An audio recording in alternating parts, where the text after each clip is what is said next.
오늘 말씀드릴 내용은 꿀잠을 못 주무시는 분들을 위한 수면제의 필요성과 종류입니다. 수면제에 대한 사람들의 인식이 좀 좋지 않은 편이에요. 어떤 약이든 잘 쓰면 독약? 아니, 잘 쓰면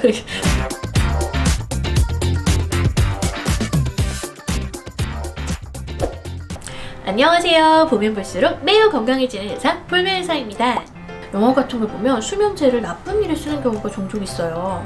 클럽 같은 곳에서 여자들 술잔에다가 막 타서 범죄를 한다든가, 누군가를 납치하기 위해서 국에 수면제를 넣는다든가, 그런 장면이 있어서 그런지 수면제에 대해서 부정적으로 보는 시각들이 많아요. 어떤 약이든 잘 쓰면 명약, 잘못 쓰면 독약이라는 말이 있듯이 수면제도 잘 쓰면 명약이 될 수 있습니다. 대표적인 예로 낮밤이 바뀐 분들이 있어요. 밤에는 잠이 안 와서 늦잠을 자고, 늦잠을 자니 늦게 일어나게 되고, 늦게 일어나다 보니까 또 늦게 자고, 그러면 또 늦잠을 자고, 이렇게 악순환이 반복됩니다.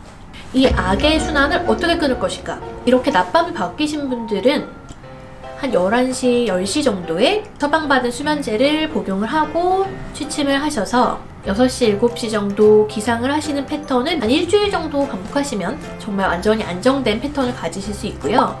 이와 유사한 상황으로 해외에 출장을 갔는데 시차 적응을 해야 하고 잠을 자야만 하는 상황, 이런 경우에는 시차 적응을 하게 해주는 수면제가 명약으로 사용될 수 있습니다. 꿀잠을 자게 해주는 수면을 유도해주는 약제를 5가지 소개해드리겠습니다. 그게 수면 유도제와 항우울제로 나뉩니다.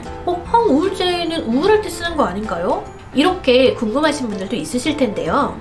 어떤 약제 같은 경우는 심장약으로 개발됐는데 예상치 못하게 막 발모에 도움이 돼서 이제 이렇게 탈모 있으신 분들한테 이제 모발이 나오게 하는 약으로 쓰이는 약들도 있거든요. 이제 그런 것처럼 이제 항우울제로 개발이 되었는데 부작용으로 잠이 너무 잘 와서 수면 유도하는 목적으로 쓰이는 항우울제도 있습니다. 수면 유도제는 졸피뎀, 트리아졸람이 있습니다. 복용 시에는 거의 바로 잠이 올 정도로 효과가 아주 좋습니다. 작용 시간은 한 7시간 정도로 기상 후에도 그렇게 졸림을 많이 호소하지 않으세요. 다만 단점이 있다면 잠이 드는 때는 효과적이지만 잠을 유지해주는 데는 그렇게 효과적이진 않습니다. 그러니까 중간에 계속 깨시는 분들에게는 큰 도움이 안 될 수 있습니다. 즉, 입면장애에는 도움이 되지만 수면 유지장애에는 그렇게 큰 도움이 안 된다 라고 정리할 수 있겠죠. 그리고 또 한 가지, 내성과 의존성이 있어서 짧은 기간에 치료할 때는 적합하지만 오랫동안 치료하는 것에는 적합하지 않습니다. 항우울제로는 트라조돈, 쿠에타핀, 멀타자핀 등이 있고, 수면 유도제보다 좋은 점은 내성과 의존성이 덜하다는 것입니다.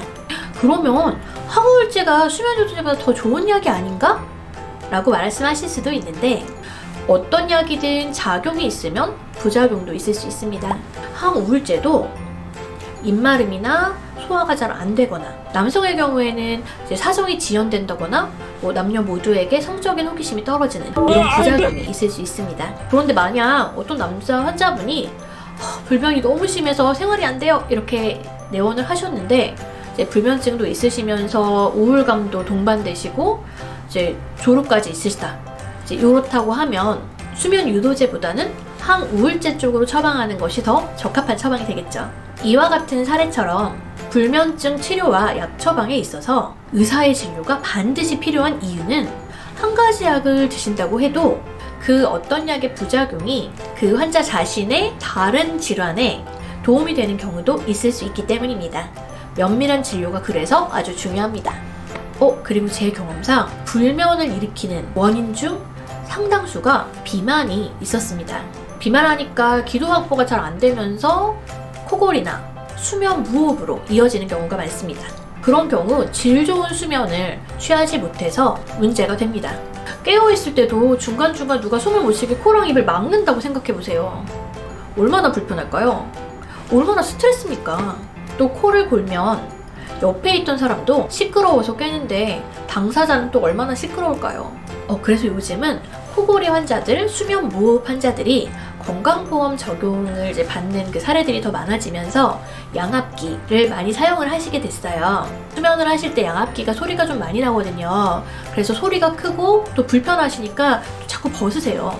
수면 무호흡증과 코골이의 근본적인 원인은 비만이고 수면 유도제, 양압기는 근본적인 원인 해결은 아닌 것이죠. 비만 환자들을 오래 보면 볼수록 만병의 근원은 비만이 맞는 것 같습니다.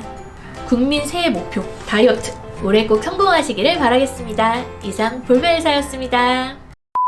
꿀잠은 면역에도 정말 중요한 부분이에요.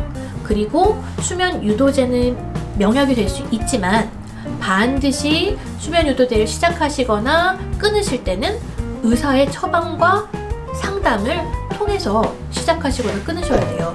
마음대로 약을 드셨다 안 드셨다 한다든지 마음대로 약을 끊게 되시면 오히려 불면 치료가 더 어려운 상황에 처할 수도 있습니다. 이 점 꼭 유념하시기 바랍니다.